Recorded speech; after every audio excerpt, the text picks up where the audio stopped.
today's news. State court orders Trump off primary ballot. Everyone watching this expects the United States Supreme Court will, in fact, take this appeal. American imprisoned in Russia speaks out. It's serious betrayal. It's extremely frustrating. AI targets sports pirates. It's computers versus criminals, and we have to use every tech capability that we have. Good morning. I'm Steve Kathan with the CBS World News Roundup. Colorado's Supreme Court has ruled former President Trump is not eligible to be on the state's Republican primary ballot. CBS's Ed O'Keefe reports it sets up a struggle that's expected to end up at the U.S. Supreme Court. Section 3 of the 14th Amendment disqualifies officers of the United States who have engaged in insurrection or rebellion from holding office. At issue in Colorado, whether the president is such an officer and whether Trump engaged in insurrection or rebellion. 4 of the 7 justices ruled yes to both questions. All 7 were appointed by Democratic governors. The ruling would only apply to Colorado. Similar challenges in other states have failed or are still pending. This is really an unprecedented and, to be honest, unexpected ruling. CBS News election law expert David Becker. What the Colorado Supreme Court has just done is to kind of kickstart the process by which the United States Supreme Court is likely to rule. And their ruling absolutely will have some impact on whether or not Donald Trump, if he gains the Republican nomination, is eligible to appear on the general election ballot. The Trump campaign, which began fundraising off the decision within hours, says it's planning to appeal to the U.S. Supreme Court, calling the Colorado ruling a completely flawed decision. Campaigning in Iowa yesterday, Trump doubled down on rhetoric attacking migrants that echoes authoritarian tyrants. They're destroying the blood of our country. That's what they're doing. They don't like it when I said that, and I never read Mein Kampf.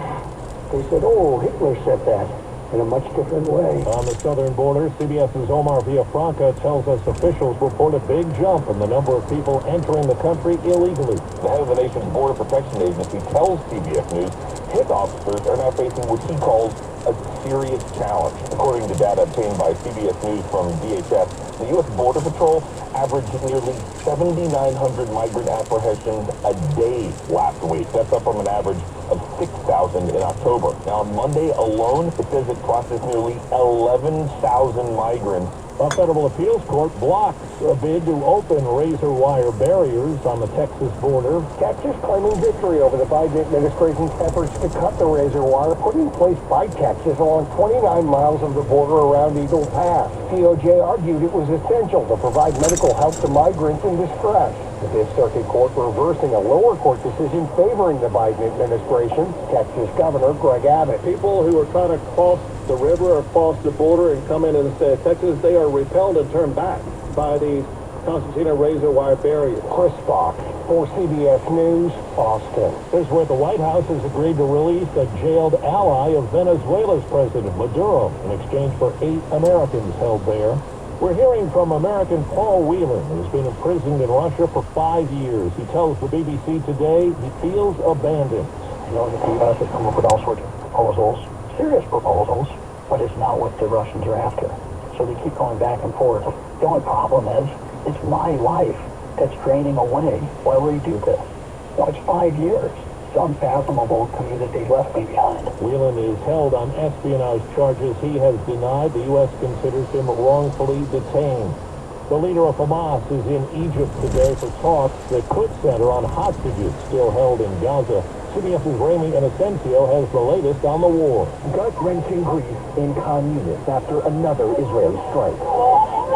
The number of Palestinians killed across Gaza neared a staggering 20,000, according to the Hamas-run Gaza Health Ministry, with hundreds more killed in the past few days.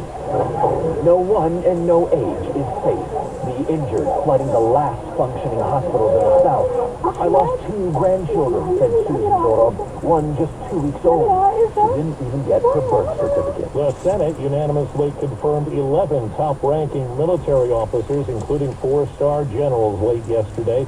That move ends a months-long blockade staged by Republican Tommy Tuberville of Alabama. 4 minutes after the hour. Well, that's today's news. Today's news. I didn't hear any good news, did you? I didn't think so. I guess it's all about perspective. The glass is half full. Well, as always, I want to thank you again for coming along with me